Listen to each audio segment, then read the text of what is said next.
Hello students, इस video में हम लोग बात करने जा रहे हैं फिगर्स ऑफ स्पीच के बारे में। तो यह जानकर आपको बहुत अजीब लगेगा कि figures of speech nearly approx 250 और मोर देन 250 है। फिगर्स ऑफ स्पीच 250 से भी ज्यादा है, लेकिन इस वीडियो में हम लोग सिर्फ दो पढ़ने वाले हैं, similes and metaphors. Similes and metaphor. तो शुरू करते हैं, है ना। पढ़ना शुरू करते हैं। तो मैं आपको बता दूं कि सिमिलीज होता क्या है। सिमिलीज और metaphors basically figures of speeches है, और सिमिलीज का यूज होता है कंपैरिजन के लिए। Direct comparison. कैसा कंपैरिजन? Direct comparison.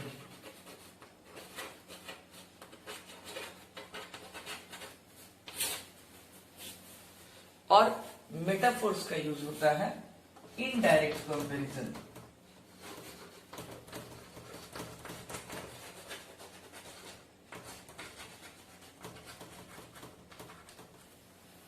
ठीक है। तो सिमिलीज का यूज होता है डायरेक्ट कंपैरिजन और मेटाफर्स का यूज होता है इनडायरेक्ट कंपैरिजन में। अब आप सोच रहे होगे सर ये फिगर्स ऑफ स्पीच क्यों पढ़ना हमें।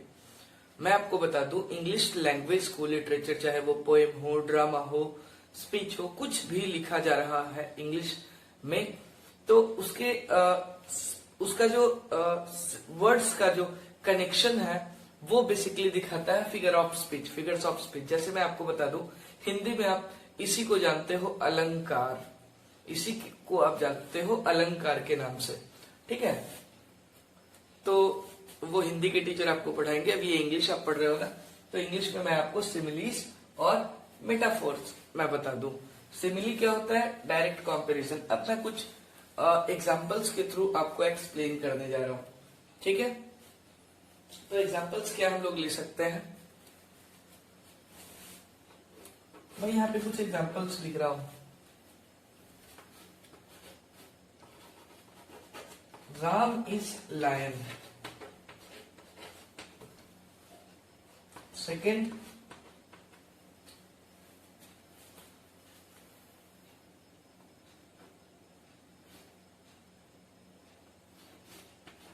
he is as brave as lion। ये टू एग्जाम्पल्स मैंने लिया है। इन टू एग्जाम्पल्स में मैं आपको क्लियर करूंगा कि सिमिलीज और मेटाफर्स में क्या डिफरेंस है, क्योंकि मैंने दोनों में लिखा है कंपैरिजन। दोनों में मैंने लिखा है कंपैरिजन। सिमिली में भी कंपैरिजन लिखा है और मेटाफर्स में भी कंपैरिजन लिखा है। तो सिमिली और मेटाफर में डिफरेंस मैंने एक ही चीज लिखा है, ये डायरेक्ट कंपैरिजन और ये इनडायरेक्ट कंपैरिजन। मतलब कोई टू ऑब्जेक्ट्स का, कोई भी टू थिंग्स का अगर कंपैरिजन हो रहा है, ठीक है, और वो भी डायरेक्ट कंपैरिजन हो रहा है, तो उसको बोलेंगे सिमिलीज। जैसे देखिए, he is as brave as lion. देख लो, जिन टू थिंग्स का कंपैरिजन हो रहा है, जैसे यहां देख लो, ही और लायन कंपैरिजन हो रहा है, डायरेक्टली उसकी क्वालिटी पे हो रहा है। किस चीज में वो लायन के जैसा है? ब्रेवरी में, है ना। यहाँ पे एज वर्ड यूज किया गया है। He is as brave as lion. ये हमारा हुआ सिमिली। क्या हुआ? Direct comparison means simile. ठीक है। तो एक चीज और आपको मिला, एज वर्ड। क्या मिला? एज। एक और वर्ड आपको मिलेगा like.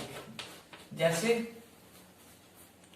He is strong like elephant. किसी का नाम हो सकता है। Mohit is strong like elephant. Strong ये क्वालिटी है, इस क्वालिटी पे कंपैरिजन हो रहा है मोहित का और एलिफेंट का, दोनों का कोरिलेशन है। ठीक है। तो प्रॉपर्टी, कोई एक एट्रीब्यूट, कोई एक प्रॉपर्टी पे अगर कंपैरिजन होता है किसी दो चीजों का, तो वो हमारा होता है सिमिली। और इसमें एज या लाइक वर्ड से दोनों कनेक्टेड होता है।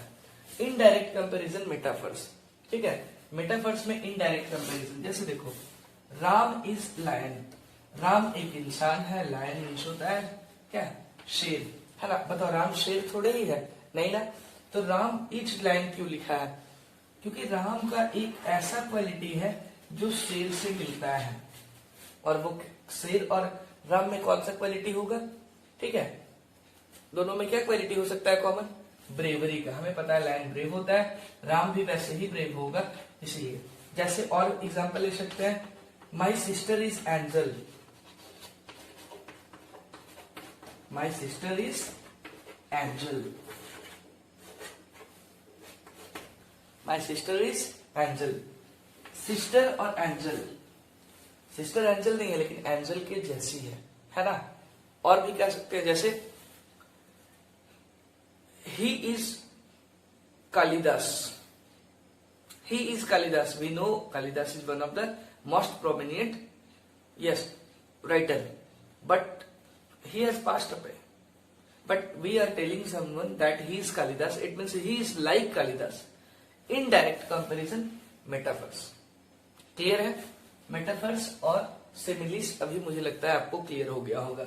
मेटाफर्स डायरेक्ट कंपैरिजन होता है, सॉरी सिमिली से डायरेक्ट कंपैरिजन होता है, मेटाफर्स इनडायरेक्ट कंपैरिजन होता है, ठीक है। मेटाफर्स और सिमिलीज फिर से क्लियर कर दो। मेटाफर्स इनडायरेक्ट कंपैरिजन, ठीक है, इसमें कोई लाइक या एज वर्ड यूज नहीं होगा, लेकिन अगर आप सिमिलीज में देखेंगे तो सिमिली में एज या लाइक वर्ड से इंटर रिलेटेड होगा, ठीक है। तो कुछ और एग्जांपल किया जाए, करते हैं हम लोग कुछ और एग्जांपल, ठीक है।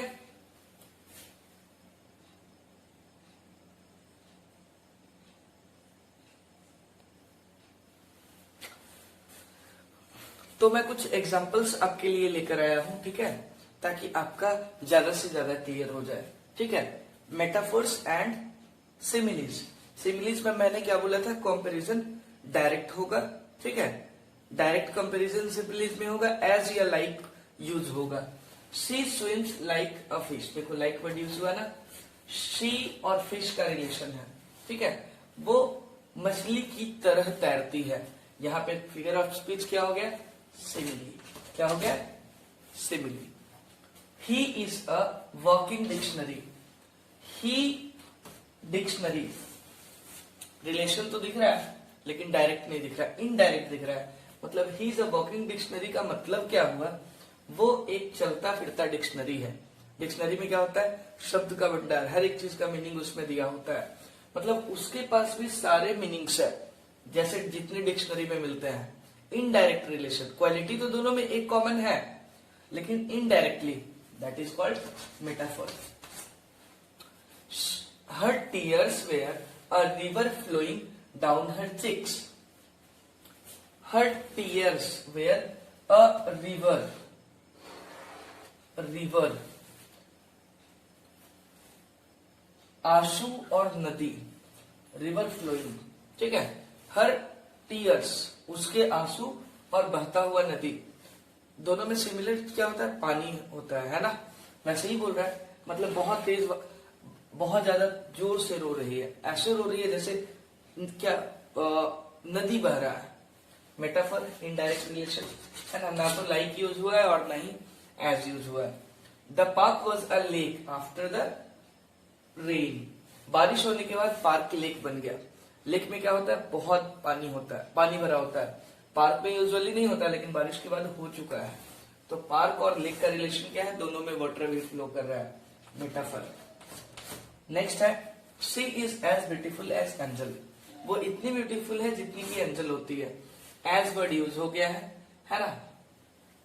मीन्स शी और एंजल का रिलेशन है ब्यूटीफुल, मतलब एक क्वालिटी याद रखना, क्वालिटी एक तो होगा ही जो कॉमन होगा, चाहे वो मेटाफोर हो या फिर सिमिली हो। लेकिन सिमिली में डायरेक्ट क्वालिटी होगा और जो मेटाफोर होगा उसमें इनडायरेक्ट होगा, ठीक है, लेकिन कुछ ना कुछ कनेक्शन होगा। आई होप कि क्लियर हो गया होगा इस वीडियो में आपका मेटाफोर और सिमिली, ठीक है। तो मिलते हैं फिर नेक्स्ट वीडियो में, थैंक यू।